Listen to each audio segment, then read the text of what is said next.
My name is Jace Tan, and thank you for the time today. Now it's 1:07 on my clock, and I hope to finish this as soon as possible so that we don't take up too much of your personal time. Just a little bit background on myself. I do a lot on psychometrics and team buildings, and I have been doing this for the past 20 years. And day in, day out, I'm looking at how teams form, how people think, how their behaviors are. And so it has led me to write a few books and topics on this subject itself. And what I like to do is to make this as engaging as possible. After the whole presentation, I will put you all into groups.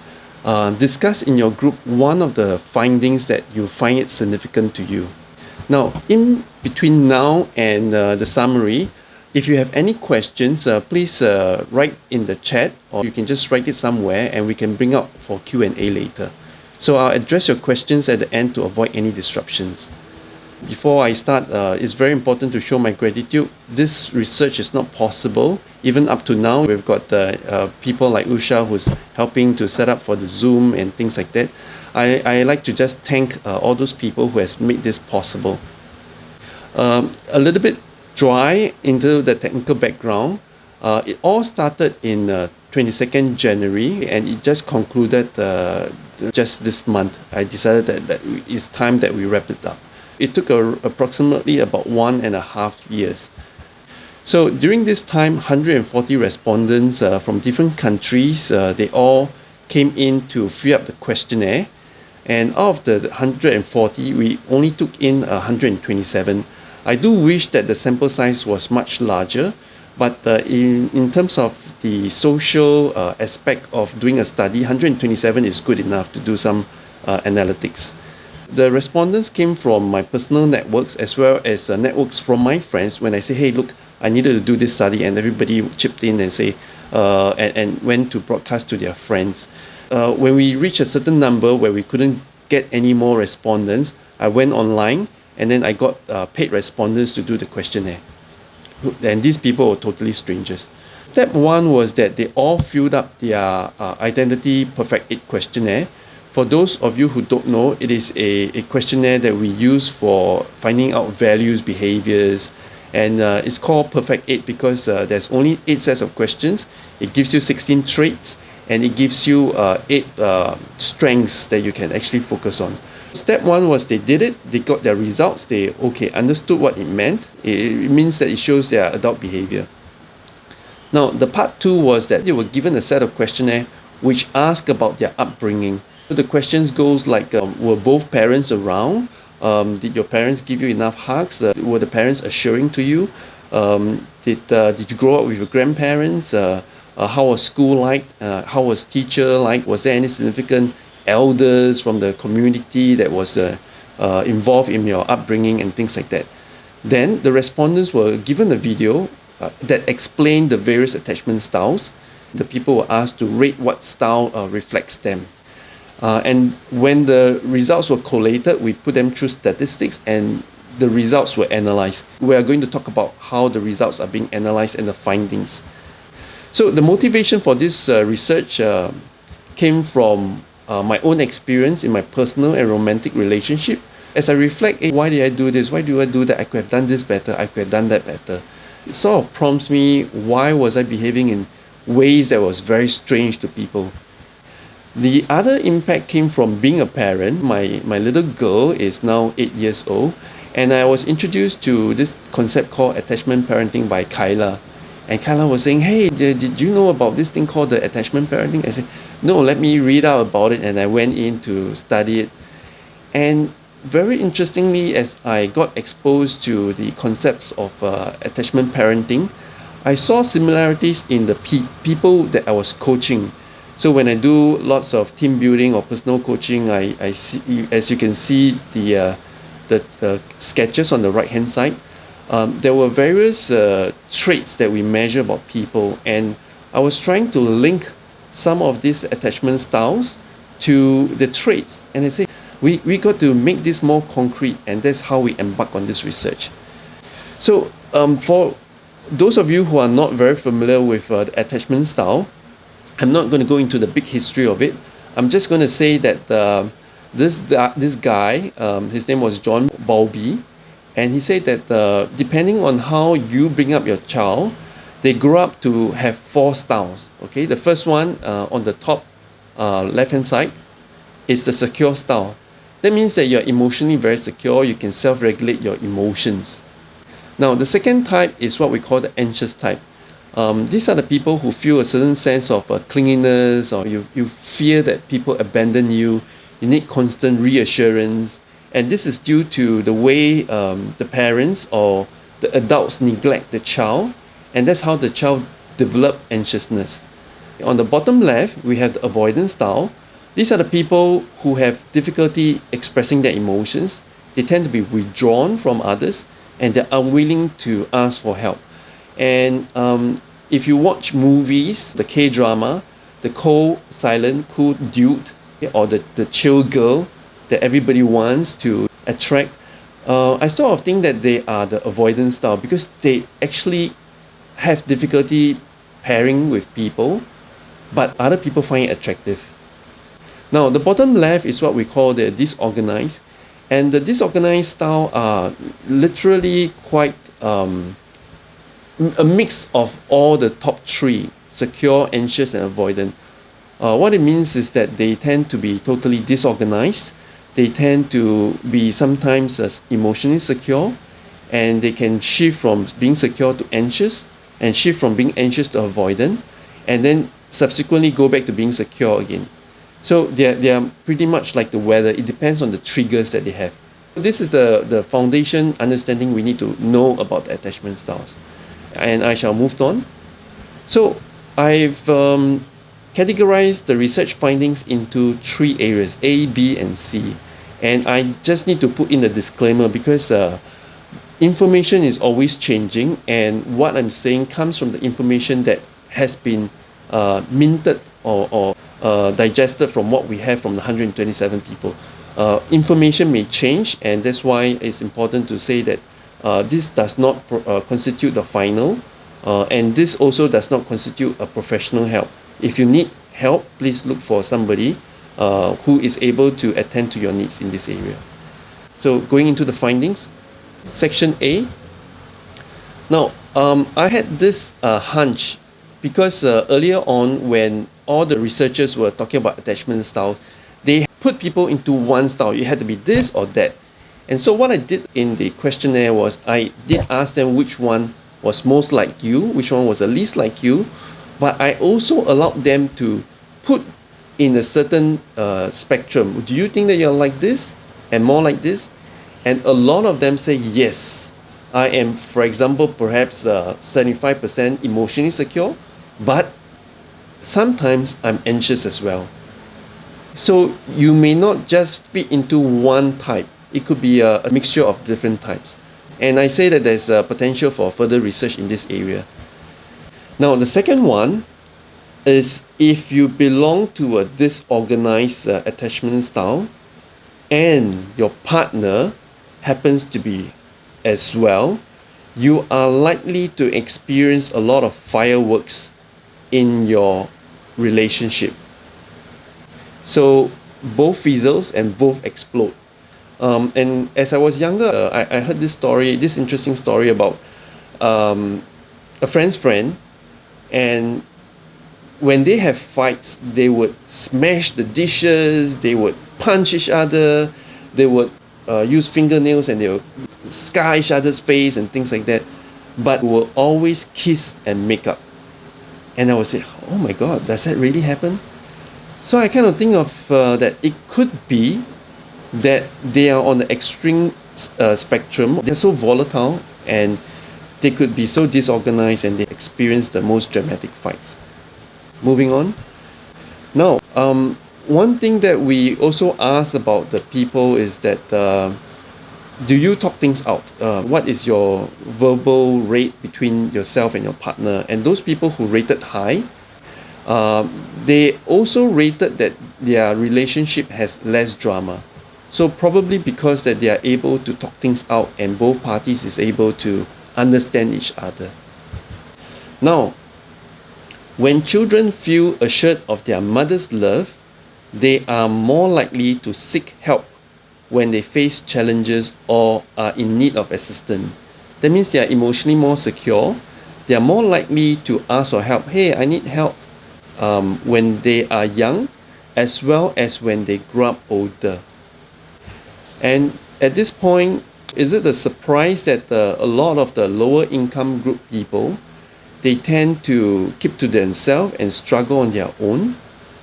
Now, it's no longer a surprise because if you observe how of some of the lower income group people are being brought up, they are void of their parental love, and somehow you could see their relation when they grow up, they stop asking for help. And also for those of you who are doing coaching, therapy, or a psychologist, I tend to think that people who come to you are not those who seek help. The people who are emotionally insecure are less likely to be the ones seeking help. But the ones who comes to coaches or therapists are most likely a person who has been paired up with a dysfunctional partner. So a partner who is anxious, avoidant, or disorganized. And they are trying to understand why my partner is like this. For example, I'm being brought up in a family where we talk things over. But this time my partner keeps crying or throwing fits. And that's where they say, hey, I need help to understand my partner. I think that is the reason why people go for therapists. But moving forward, thankfully with education, more people are taught that regardless of your background, you should seek help, because that's one way of helping you move on with life. Now, interestingly enough, one of the findings is that your religious affiliation or beliefs do not have an impact on your level of empathy. So if you think that bringing the children to churches, mosques, or temples would help them be more empathetical, there was no connection at all. But there was one interesting subject who filled up the form, and I corresponded with him, and the parents are both deceased or something like that. It was terrible, and he was describing the amount of trauma that he went through. But despite so, he rated himself as emotionally secure, and he credits it to his faith. And I thought that this is pretty interesting. So yeah, it's something that we should actually explore further. Now, there is a small little association between emotional security and determination, which means to say that if you are emotionally secure, you are more likely to be determined to succeed or to excel or to pull through in life. And if you are less emotionally secure, you tend to give up easily. So the correlation is low and positive. So it means that there's some faint line down there. I'll just pause here. So if you have any questions, key into the group chat so that we can address to it later. Now, this is a snapshot of the possible sample of the people in the attachment style, which means to say if you look at the graph, 42% of the likely population are going to be emotionally secure, whereas 58% of the population is going to, experience some kind of emotional insecurity or dysfunction in that sense. So if you are, for example, a teacher with 10 students, 4 of them are likely to be emotionally secure.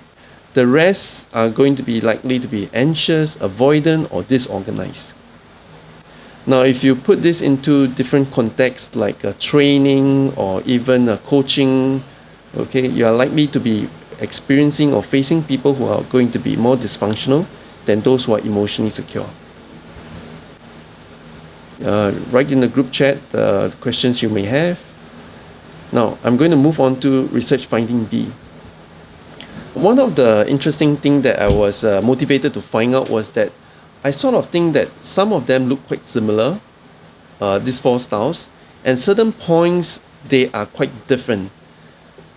So when we managed to put together the graph like this, at the first glance, it did not make much sense until we look deeper and realize that, hey, it is really possible to identify not only through the symptoms of behaviors that the people have, but in fact through the measurement of identity profile.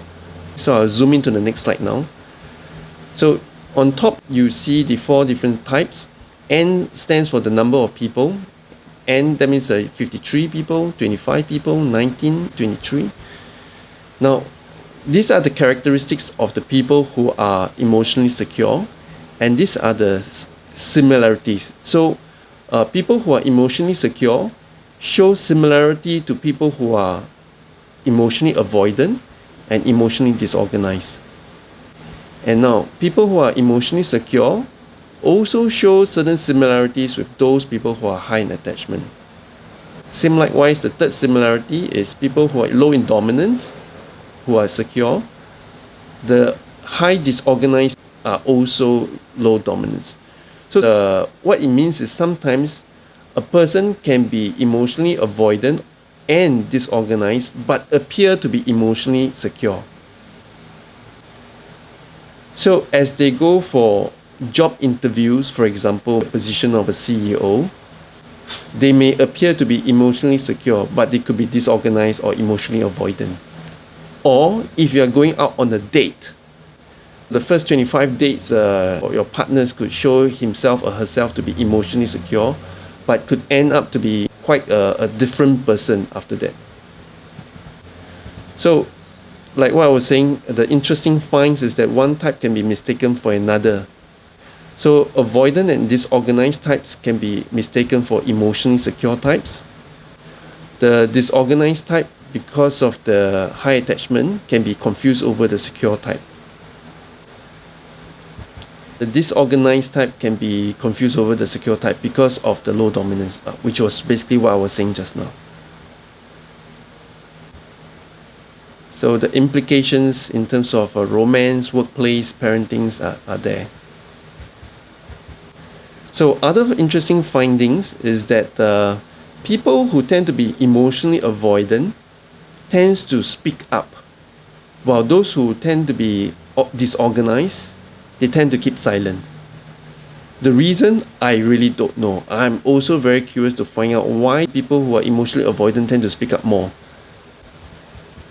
Now, people who are avoidant tends to have the higher organization score. That means they tend to want to organize things more. They want to put things in order. I don't know why. And people who are emotionally anxious tend to be more disorganized or less organized. Now, the disorganized type, okay, have the highest attachment, whereas those people who are emotionally avoidant tend to have the least attachment. Maybe it makes a lot of sense because when you are emotionally avoidant, you don't want to have any emotional attachment at all. Now, also very interestingly, people who tend to have a disorganized attachment style tend to be higher or the highest in status. Where people who are emotionally secure, they tend to be very low in status, they are very comfortable within their own skin. So it could be an interesting assumption to say that people who tend to fall into the trap of imposter syndrome tend to be higher in status.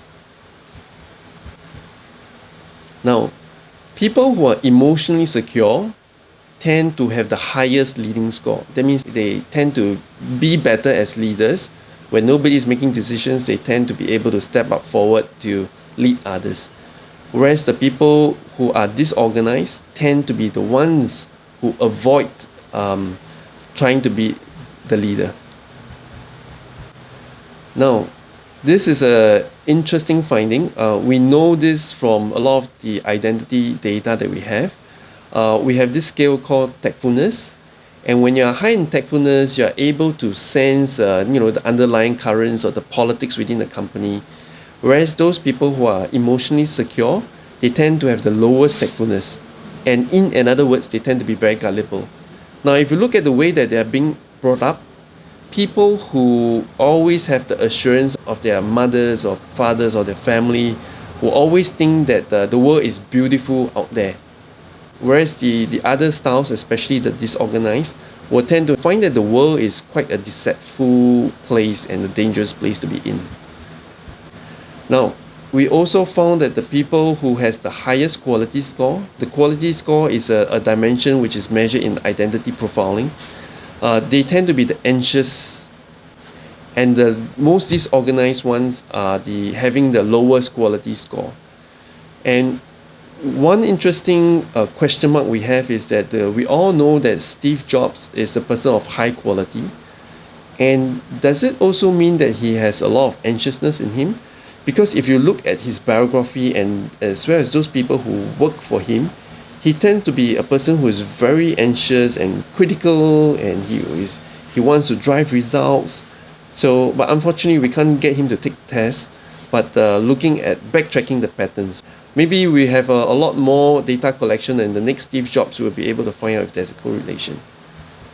See?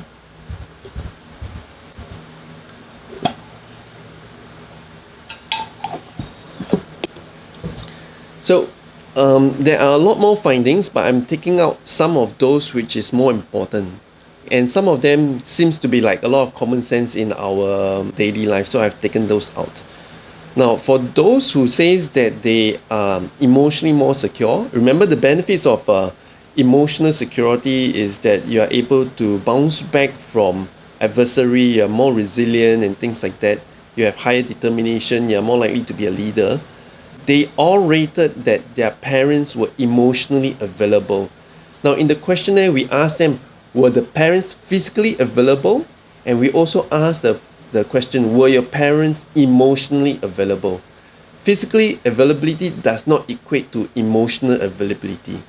So when they have emotional security, it means that the parents had emotional availability to them.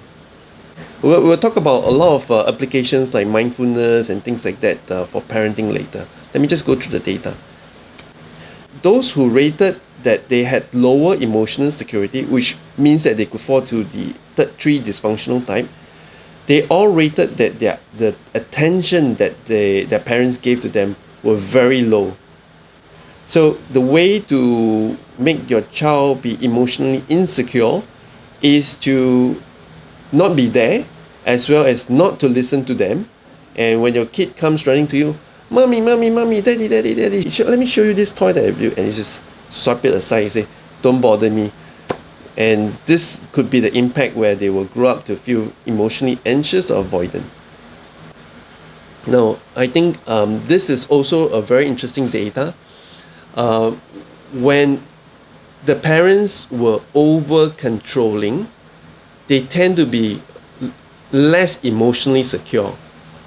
So when parents overly guide or helicopter or being a tiger mom, tiger dad to the child, they tend not to develop their confidence, and also leads to lower emotional security.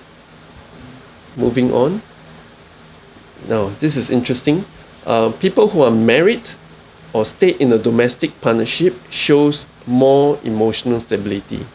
It could mean 2 things. It could mean that people who are married are already emotionally stable, or it could mean that the marriage helps people become emotionally stable. It is open for more research. I believe a lot of you will have your own opinion. Well, there are always certain outliers, right? Now, also quite interestingly, the middle child syndrome, for those of you who don't know what the middle child syndrome is, it means that if you are sandwiched between the top and the bottom, you tend to be more anxious because your parents have less time for you as a child, because the first one, they had spent all their time and energy on them, and then the last one is always the baby of the family and has to always spend more time on them. So the middle child is always left alone. But from our result finding, it could be just a fallacy. A fallacy means a wrong thinking, because this is what we found. It showed that the middle child is slightly higher than the firstborn. It means that if you have a brother or sister, there is a tendency for them to be feeling emotionally more insecure than you are. And I heard stories about things happening in that sense. The firstborn is more emotionally insecure. Now, moving on, if you have more siblings, they tend to, the respondents tends to report higher emotional security. So congratulations for those who have 2 or 3 kids. So maybe when you have a team, they can rally each other up. Now, this emotional security aspect is crucial only for a certain age. And as they grow up, their emotional behavior is getting lesser and lesser. So I think there is only a certain age of or point of time as parents you could devote to bring up the kid the right way. Now, again, if you have a very cohesive family network with grandparents or people or elders in the community, the people they reported that they have higher levels of emotional security. So when they have fewer conflicts at home, their perceived emotional security is higher. All right. So those were the findings of A, B, and C. And one very important thing that we have to do, because those will be all theories unless we apply them. Now, if you're emotionally secure and you happen to marry someone or work with someone who is emotionally secure, I think the relationship is very harmonious. It does not mean that you won't have conflicts. You do have, but you tend to bounce back and forgive easier. Now, if you're anxious, but the other party is secure, you may be the one throwing tantrum and things like that, and the other person just chill it, let's just work things out. I don't want to go through all the different combinations, because in the report that we made available, I've wrote the possible scenarios and possible recommendations. But I think it's important that what are the possible configurations, so you will know how to handle the situation. And very importantly, if you are a coach, if you are emotionally secure, great. And the person you are coaching is anxious, you have a way to handle the person. But if you are a coach and deep down you're emotionally anxious, and the person they are coaching is emotionally anxious, some things might happen. The other important thing is that we have educators, we have teachers, we have trainers, and it's very important to know their emotional styles as well. Managers, leaders, spouse, parents.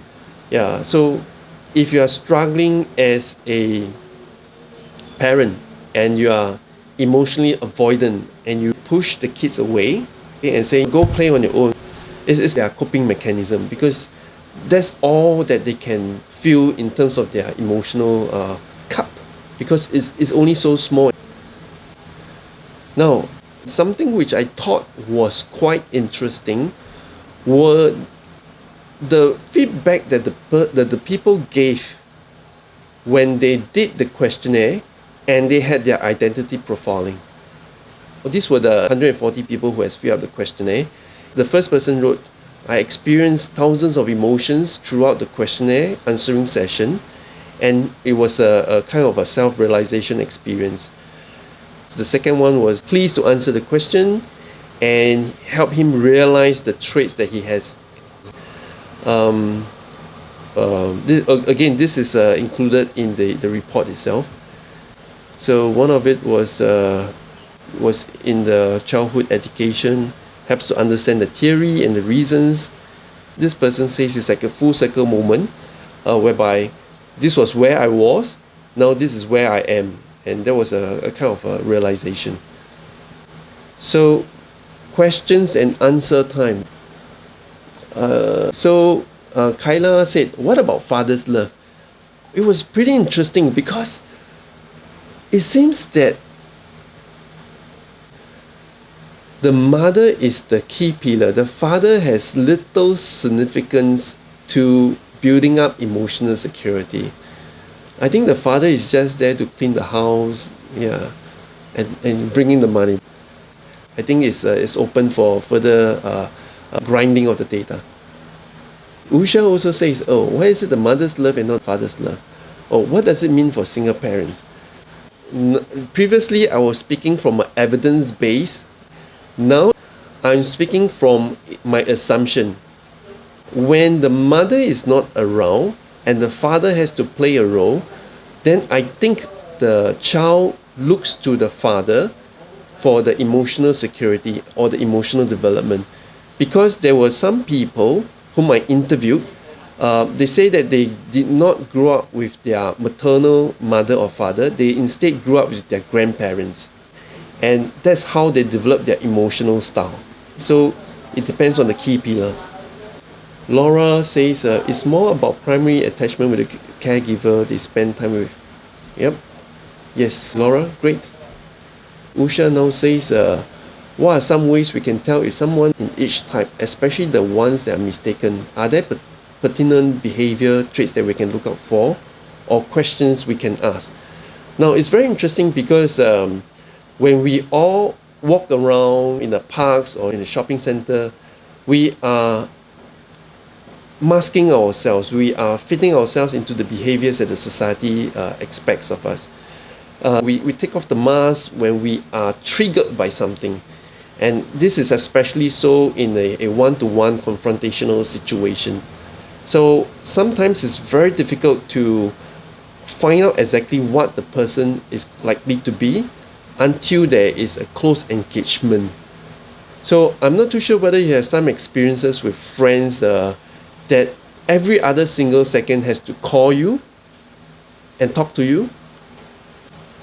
So maybe those friends need a lot more emotional assurance. And I've got a close friend of mine, and what he did was that he doesn't need anyone. In fact, he said his dream job is to get a bunch of books and to reside in a lighthouse far, far away. Yeah, and I know him for close to about 20 years now, and I know that he's emotionally avoidant and he cannot relate to his kids. In fact, he was the one who told me that when his kids run up to him and give him a hug, he breaks up into a cold sweat. So maybe these are the behaviors that we can look out for. Great, Kyla has helped me with the explanation of the 4 attachment styles here. Usha says, I see a lot of parents are still focused on their device when the child is talking to them. Yes, I think this is a common problem, especially where we all talk about bringing work home. And a lot of times when I do some coaching and counseling, I hear people say, I have to tell the kids to play or I have to buy toys to distract him so I can work on my proposals. So, you are basically bringing up your kid to be one of the dysfunctional emotional styles. Usha says, in your experience, would you say most people be self-aware enough to know what style they are? Or would they need to take an assessment to know more about themselves? I think most people are unaware about what style they are until their relationship breaks down. It could be a relationship with their partners or their child. So I think the bubble has to burst before people realize, and they'll go to therapists and say, please fix my kid, he doesn't talk to me anymore, or please fix my wife or fix my husband. Yeah. So I think most people are unaware, and which is my motivation to spread this message. How you are right now is due to your childhood, and if you don't stop the vicious cycle, you are actually bringing up your kids to be like you. Kyla says, so as a parent, what strategy should we employ to raise a secure child? I think emotionally secure kid tends to do much better in long term. I think in terms of emotional security leads to financial security, leads to being able to manage yourself in the office, in terms of your relationship, and in everywhere. So I think spending time with kids, putting away devices, is one of the key things that is important. Chitra says, one of your slides mentioned that needs us emotionally until a certain age. Approximately what age is that? I think when your child starts to ask you for money instead of your time, that is a time whereby he is already leaving the house, is saying, then I need a new laptop for my schoolwork. That's where they don't need you anymore. Your 6 years old already does that, ask you for money? Wow, I think you have a very developed 6 years old. Congratulations. Okay, learning points too.